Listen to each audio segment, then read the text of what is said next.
இன்றைய அனுதின தியானம்: திருடன் திருடவும் கொல்லவும் அழிக்கவும் வருகிறானே என்று வேறொன்றுக்கும் வரான், நானோ அவைகளுக்கு ஜீவன் உண்டாயிருக்கவும் அது பரிபூரணப்படவும் வந்தேன். யோவான் 10:10. இங்கு இயேசு திருடன் என்று சாத்தானை குறிப்பிடுகிறார். சாத்தானுடைய தீய சக்தியின் தன்மையை சொல்கிறார். சாத்தானின் நோக்கம் எப்போதும் தீமை செய்வதாகும்.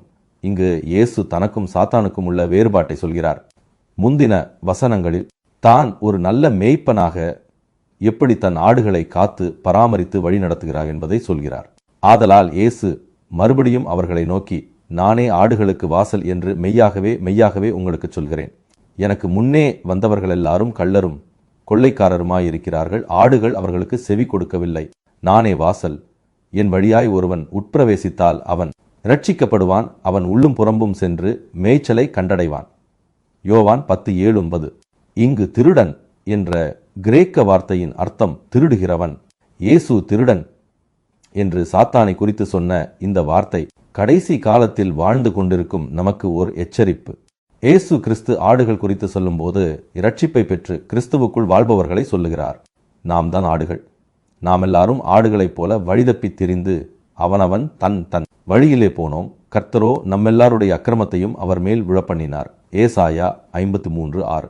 ஒரு திருடன் ஆட்டு தொழுவத்தில் வாசல் வழியாக வராமல் தந்திரமாய் வருவது போல இந்த கடைசி காலத்தில் சாத்தான் மக்களை தந்திரமாய் சத்தியத்தை விட்டுவிட்டு தீய வழிகளில் நடத்துகிறான்.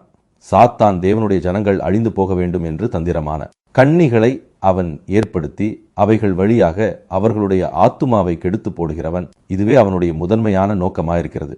எனவே நமது மேய்ப்பனாகிய இயேசுவின் சத்தத்தை கேட்பவர்களாக நாம் இருக்க வேண்டும்.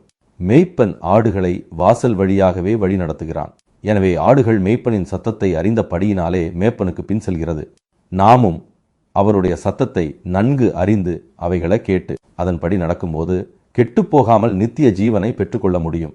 சிதறுண்ட ஆடுகளைப் போலிருந்தீர்கள், இப்பொழுதோ உங்கள் ஆத்துமாக்களுக்கு மேய்ப்பரும் கண்காணியுமானவரிடத்தில் திருப்பப்பட்டிருக்கிறீர்கள்.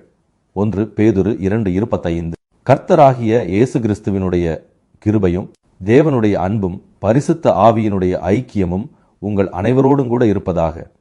ஆமேன்.